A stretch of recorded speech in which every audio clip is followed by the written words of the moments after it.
আসন্ন ত্রয়োদশ জাতীয় সংসদ নির্বাচনে দেশের ৭০% ভোটার বিএনপিকে ভোট দিতে চায়। অপরদিকে জামাত ইসলামীকে ভোট দেবে 19% ভোটার।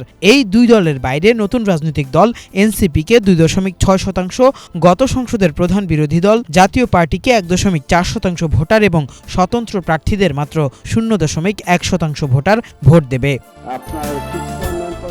গবেষণা সংস্থা eminence associate for social development পরিচালিত জরিপে এই তথ্য উঠে এসেছে। সোমবার বিকালে রাজধানীর কৃষিবিদ ইনস্টিটিউশনে সংবাদ সম্মেলন করে এই তথ্য প্রকাশ করে সংস্থাটি। সংবাদ সম্মেলনে সংস্থাটি জানিয়েছে, সারা দেশের 300টি সংসদীয় আসনের 20,495 জন মানুষের উপর এই জরিপ পরিচালনা করেছে তারা। প্রতিটি আসনের 2টি ইউনিয়ন ও নগর এলাকা হলে 3টি ওয়ার্ডের অন্তত 30 জন মানুষ এই জরিপে অংশ নেন। জরিপে মতদাতাদের 75% পুরুষ এবং 25% ছিল নারী। আঞ্চলিক বিশ্লেষণে চট্টগ্রাম ও রাজশাহী বিভাগে বিএনপি সর্বোচ্চ 74% সমর্থন পাওয়ার কথা উল্লেখ করা হয়েছে জরিপ প্রতিবেদনে। তবে বরিশাল ও খুলনায় জামাতে ইসলামীর শক্তিশালী অবস্থান রয়েছে বলে জানানো হয়। অপরদিকে রংপুর বিভাগে তুলনামূলকভাবে জাতীয় পার্টির বেশি সমর্থন রয়েছে বলে জরিপের ফলাফলে তুলে ধরা হয়।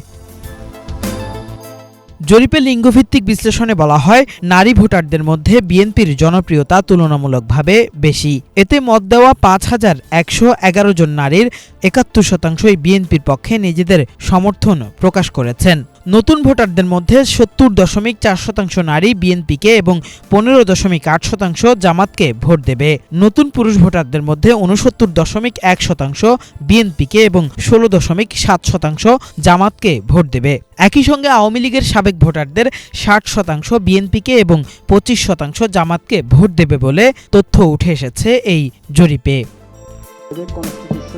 জরিপ অনুযায়ী 74% ভোটার তার আসনে বিএনপির প্রার্থীর জয়ের বিষয়ে আশাবাদী এবং 77% উত্তরদাতা আসন্ন জাতীয় সংসদ নির্বাচনে বিএনপি সরকার গঠন করবে বলেও মনে করেন।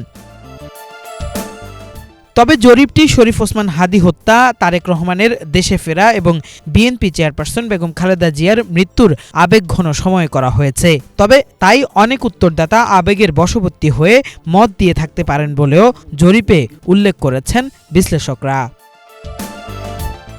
ইফাত শাকিল, বাংলা ভিশন, ঢাকা।